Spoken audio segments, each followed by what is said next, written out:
আমের সিজন চলে যাচ্ছে, তাই বন্ধুরা ঝটপট এই রেসিপিটা একবার বানিয়ে ফেলুন তো বাড়িতে।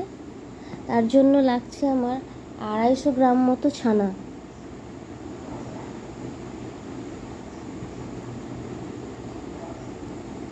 ছানাটাকে আমরা ভালো রকম মাখিয়ে নেব।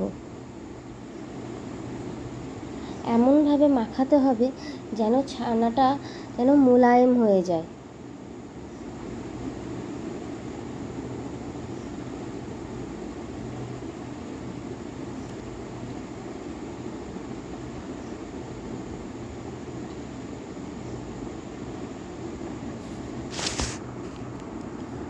এবার আমি 2 চামচ মতো চিনি দিয়ে দেব।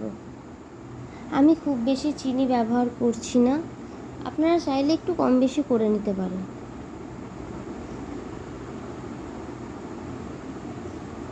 কিন্তু আমার এটা হালকা মিষ্টি ভালো লাগে।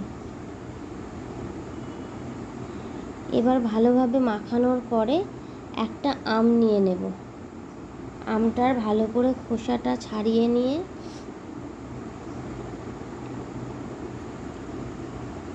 সেখান থেকে আমটাকে চটকে রস বের করে নেব।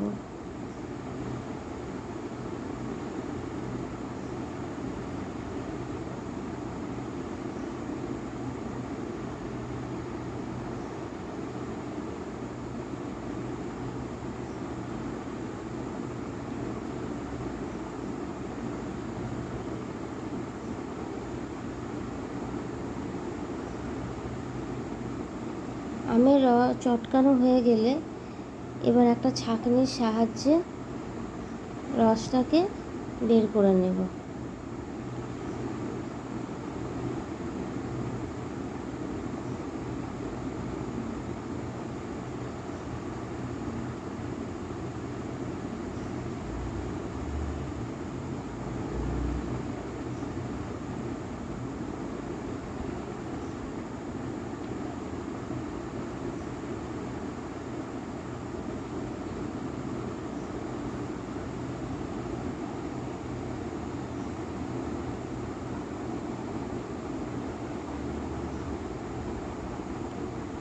রসটা বার করা হয়ে গেলে এবার ছানার সঙ্গে আস্তে আস্তে আমের রসটা মাখিয়ে নেব।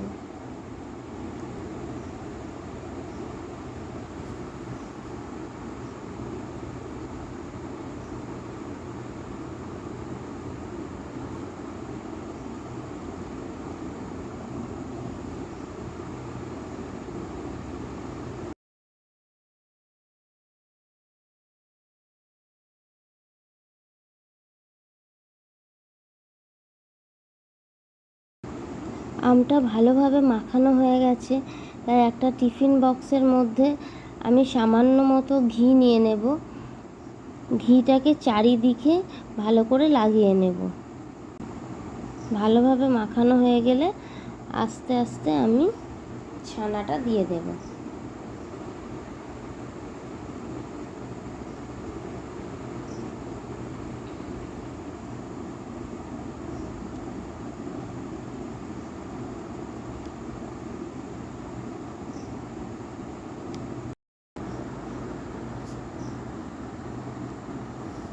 ভালোভাবে সেট করে নেবেন ছানাটা।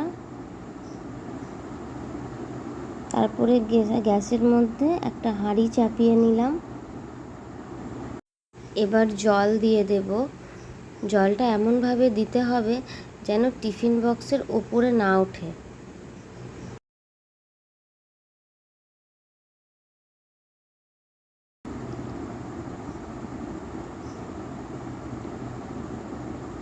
টিফিন বক্সের ঢাকনা লাগিয়ে নিলাম। ভালোভাবে লাগিয়ে নেবেন যেন ভেতরে না ঢুকতে পারে। হাঁড়িতে টিফিন বক্সটা ঠিকভাবে সেট করার জন্য একটা স্ট্যান্ড দিতে পারেন। আমি দিইনি, কিন্তু আপনারা দিয়ে নেবেন। গ্যাসের ফ্লেম সবসময় আস্তে থাকবে। 10 মিনিট পর আমি হাঁড়ির ঢাকনা খুলে টিফিন বক্স বের করে একটা ছুরির সাহায্যে দেখে নেব আমের ভাপা সন্দেশ হয়েছে কিনা। ছুরিটা এইভাবে একবার দিয়ে দেখে নেব ছুরির গায়ে কিছু লেগেছে কিনা। যদি না লাগে তাহলে আমের ভাপা সন্দেশ তৈরি হয়ে গেছে। আজকের জন্য এইটুকুই। ভালো থাকবেন বন্ধুরা, সুস্থ থাকবেন।